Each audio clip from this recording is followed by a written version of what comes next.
itu juga dia ancam aku di depan media, ya kan, terus di depan teman artis aku gitu. Jadi begini, ancaman psikis gitu.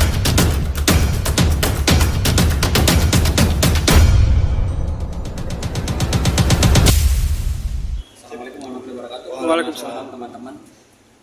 Jadi kedatangan kami hari ini rekan atau partner dari Partai Kumalasari, Kang Nahak, Bang Herdian. Kami ini adalah tim, satu tim yang peduli dengan partner kami yang sedang mendapat musibah.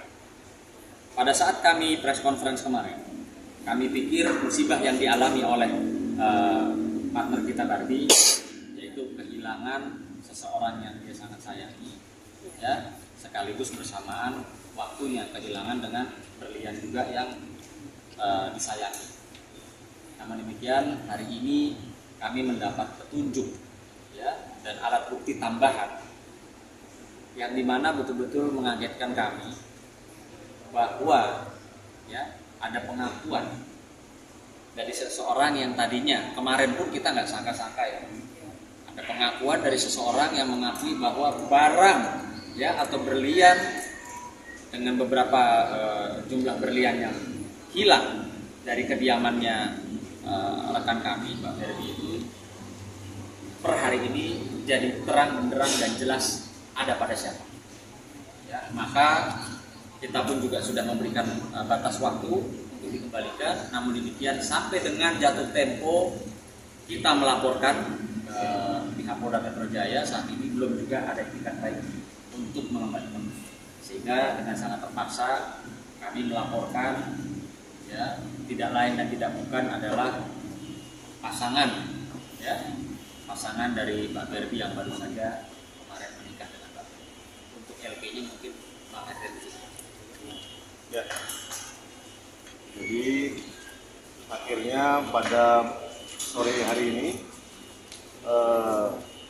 rekan Kumalasari melaporkan saudara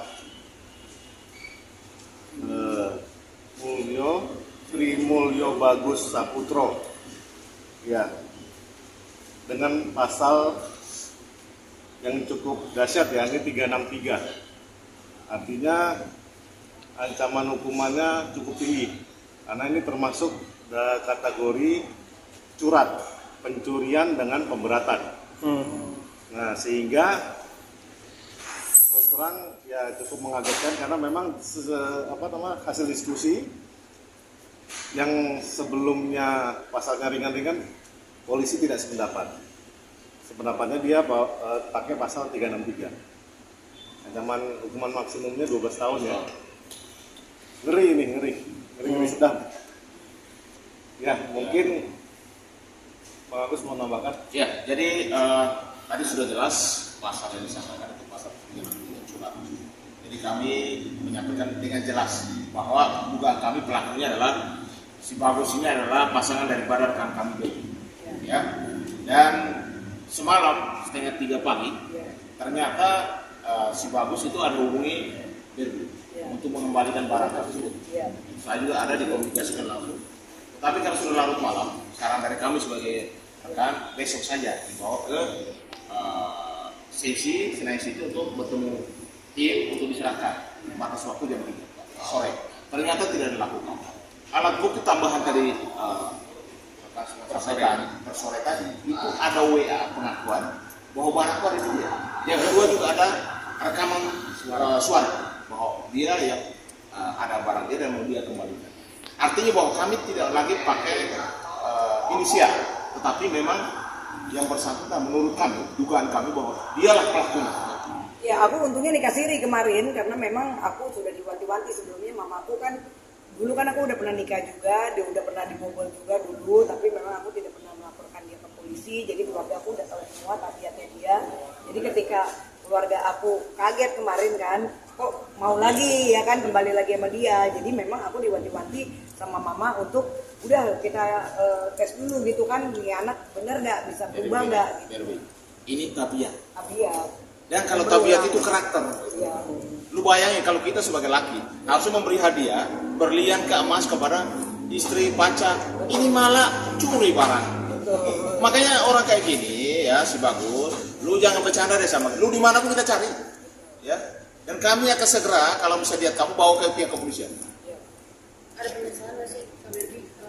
Kan ini membuka hati, kan akhirnya membuka dia gitu. Ya sebenarnya gini ya, aku rasa ini kan dia maling yang paling banyak juga ya. Dulu sih pernah kan dulu dolar aku, tapi aku nggak pernah laporkan ke polisi gitu, dan aku selalu maafin. Dan dia juga tahu kan sekarang kondisi aku juga kan udah tidak seperti dulu gitu kan.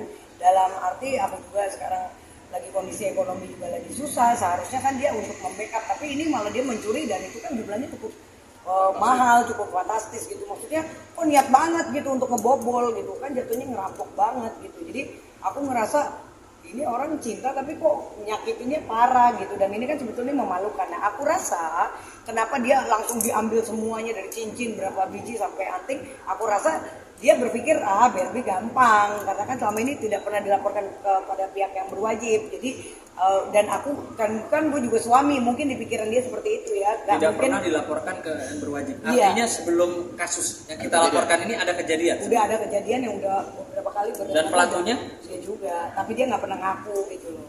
Jangan coba-coba membeli barang yang kami duga dari hasil pencurian ini, karena nanti Anda akan kena masalah dengan pasal penadahan. Jadi kami minta kalau yang bersangkutan datang, kalau bisa langsung laporkan ke kita, karena kami sudah laporkan, dan kami minta juga kepada Kapolda Metro Jaya, karena ini rekan kami ini bukan hanya advokat, tapi adalah public figure. Ini sudah kemana-mana ini, untuk segera ditindaklanjuti laporan ini. Kalau bisa segera ditangkap dan ditahan, karena memang ancaman hukumannya cukup berat, sangat tinggi, lebih dari 5 tahun. lebih dari 5 tahun, dan memang harus ditahan. Oleh karena itu kami minta kepada pihak kepolisian, malam ini kami juga akan siapkan saksi-saksi, kami sudah siapkan juga, dan juga alat bukti yang lain, baik itu WA, baik itu rekaman, untuk supaya memenuhi unsur dan para pelaksana disangkakan. Mohon diinformasikan kepada aparat sekitar terdekat, ataupun kita bisa bicara sama security. Itu orang yang sudah dilaporkan ya sebaiknya diamankan agar bisa diserahkan kepada pihak yang berwajib. Sekali lagi saya mohon bantuannya kepada masyarakat agar selesai, tidak berlarut-larut. Sekali lagi kami selaku rekan juga ikut prihatin dan ingin ini semua cepat selesai dengan baik. Kak Berbi, kan sempat komunikasi semalam. Apa yang dikomunikasi? Ya tadi malam ada telepon ya kan, kebetulan aku juga baru mau tidur jam 2.13 pagi, terus nomor yang aku tidak kenal, tiba-tiba dia bilang, iya ini aku Bagus, ya udah perhiasan barang kamu memang udah ada di aku, sekarang tolong dong ketik alamat rumah kamu gitu. Aku juga bingung kenapa dia minta ketik, kan dia tahu sebenarnya alamat rumah aku gitu kan.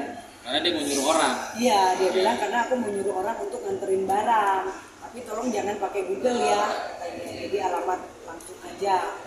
Terus aku mikir, wah ini kan udah pagi, kan bahaya juga, aku juga kan di rumah sendiri, jadi aku bilang jangan sekarang, ya kan biar besok aja, aku bilang gitu kan, jam 3 aja ketemu langsung sama Sunan sama Bang Agus Nahab juga. Tunggu, ini saya juga kan. Iya. Nah ini nih, ini chattingnya dia tadi malam. Ya, aku minta maaf gitu. Dalam keadaan emosi dan mabuk, ngambil itu. Alasan apa Kak Berbi dia Ya, ngambil? alasannya aku emosi campur mabuk katanya. Tapi menurut saya itu kan tindakan kriminal, apapun urusannya kan nggak pantas dong. Suami mencuri barang istrinya sendiri, perhiasannya, dan ketika pagi itu saya kan langsung shock karena sampai pakaian dalam dia aja udah nggak ada lagi di rumah, jadi sepatu, baju semuanya habis semua, diangkut semuanya. Ya termasuk perhiasan saya itu kan ada cincin nikah, ada cincin berlian saya, terus ada anting juga gitu. Jadi saya ngerasa waduh, kok sampai seperti ini, dan saya udah berusaha langsung telepon dia di jam 8:30 lewat itu pagi hari tanggal 4. Saya coba telepon dia 4 Juli. Berkali-kali saya mohon juga, ya kan, tolong kamu angkat, ini kemana perhiasan saya, terus kamu kok kabur, kok tega, ya kan. Tapi dia tidak angkat, sampailah jam 11 saya coba hubungin, teleponnya sudah mati total. Ya sudah, akhirnya saya pagi itu juga langsung telepon Sunan Sunan ya kan ini kok apa namanya saya ada musibah gitu kan, tapi pada saat itu kan saya masih positive thinking, saya nggak berani tuduh dia gitu loh, saya cuma berpikir apa dia diculik orang, masa tega banget gitu kan, saya hanya berpikir seperti itu gitu, karena kan saya juga baru nikah, lagi honeymoon, seluruh media tahu, teman-teman pengacara juga tahu, saya pikir nggak akan mungkin berbuat senaif itu gitu, sampailah akhirnya Sunan bilang ya udah kita kumpul aja, kita kasih tahu aja ke media ya kan, jaga-jaga kali-kali dia diculik orang atau diapain orang ya kan, kita kan harus aja praduga tidak bersalah gitu kan. Jadi ya udah kemarin sore preskon ya kan, dan ternyata tengah malam itu tadi malam dia sudah menyatakan diri pengakuan bahwa memang itu dia ambil barang itu ada di tangan dia. Kan dia belaga-belaga cemburu, terus dia ngancem, aku nggak mau jadi pengantin deh gitu kan, aku mendingan nggak usah hadir di acara itu gitu. Sementara itu kan resepsi pernikahan kita yang kedua kali dengan konsep yang lebih mewah lagi dibanding yang pertama kemarin gitu. Dan itu juga dia ancam aku di depan media ya kan, terus di depan teman artis aku gitu. Ini begini, ancaman psikis gitu ya, jelas ya, ancaman psikis gitu. Dan itu juga dicek semuanya sudah ada tertera di situ bahwa dia memang suka mengancam-ancam aku untuk pergi, untuk kabur, untuk membatalkan acara itu gitu, untuk tidak mengundang ibunya gitu. Itu kan omongan-omongan yang membuat shock gitu. psikis. Cemburunya kenapa Kak? Kan ini acara buat kalian juga gitu. Betul, dia cemburu karena alasannya karena ada mantan pacar aku akan datang. Sebetulnya itu mah hal konyol yang nggak pantas juga, karena aku juga nggak ketemu mantan pacar aku juga nggak ada telepon-teleponan gitu kan. Kalaupun ada mantan aku mau datang wajar, karena berarti kan aku baik mungkin selama ini sama dia. Seharusnya kalau menurut aku sebagai laki-laki ya welcome dong, toh aku juga public figure gitu kan. Justru harusnya dia bangga dia yang bisa menikahi aku kan gitu. Tapi kok ini malah dibalik kesannya jadi dia merasa dilecehkan. Itu kan dengan pikiran dia sendiri. Jadi pikiran ini sempit, aku rasa pemikirannya dia gitu.